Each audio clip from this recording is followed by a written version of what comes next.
FR Délinet. Bonjour à tous. Notre actualité d'aujourd'hui parlera de « Demain nous appartient », spoilé, Barr contre Gary et Michael. Non loin de là, Michael informe Gary qu'il a perdu la trace de Barr. Certain que sa femme est aux abords de Montpellier près de l'aéroport, Gary craint de la voir s'enfuir à l'étranger avec ses enfants. Dos au mur, il doit démasquer sa femme s'il veut les revoir.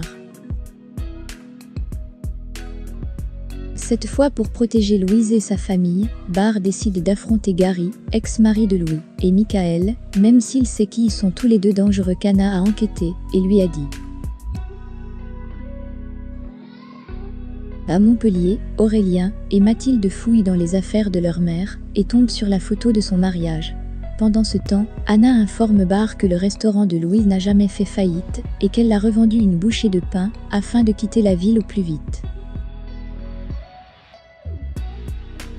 Comprenant que sa compagne fuit le père de ses enfants depuis des années, Barr se rend à Montpellier pour obtenir des explications. Après que le fils Valorta lui a fait une belle déclaration d'amour, la mère de famille lui raconte son histoire.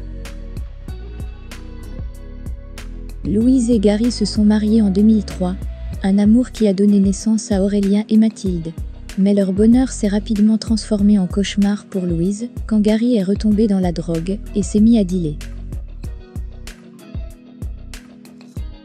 Il n'aura fallu alors que peu de temps pour qu'il soit en proie à de violentes crises. Bien qu'il n'ait jamais levé la main sur elle, Gary frappait les murs et les placards jusqu'au sang.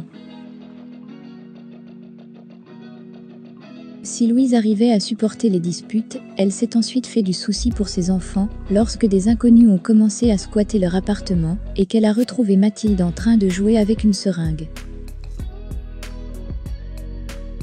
Un déclic pour la jeune femme qui s'est installée du jour au lendemain dans un petit studio pas très loin de son mari. Seulement, Gary a mal réagi et débarquait à n'importe quel moment chez elle pour lui faire peur. Quand ce dernier a pris 7 ans de prison ferme pour trafic de drogue et agression, elle en a profité pour disparaître. Une histoire qu'elle n'a jamais racontée à ses enfants pour les protéger. De retour chez elle, Louise n'a cependant pas d'autre choix que de dire la vérité à ses enfants après que Mathilde lui a montré la photo de son mariage. Sous le choc, les adolescents comprennent néanmoins mieux pourquoi ils ont autant déménagé par le passé.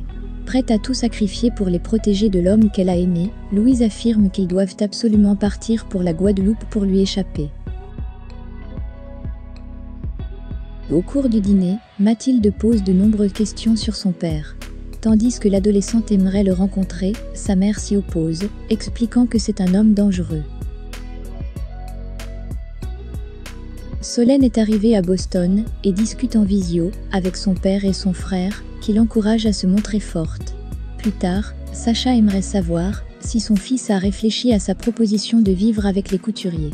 Il a beau ne leur vouloir aucun mal, Ben refuse catégoriquement, car il n'a aucune envie de jouer à la petite famille modèle. Dans l'après-midi, Garance fait irruption chez Sacha et lui accorde 2 jours pour quitter l'appartement de sa mère. Dans la mesure où il cherche à la faire changer d'avis, elle consent finalement à lui laisser une semaine. S'il joue la victime devant la jeune femme, il se met ensuite à rire de manière machiavélique une fois qu'elle est partie. Merci d'avoir regardé et à la prochaine vidéo. N'oubliez pas de vous abonner à notre chaîne. En attendant, faites-nous part de vos commentaires dans la section commentaires ci-dessous. Au revoir.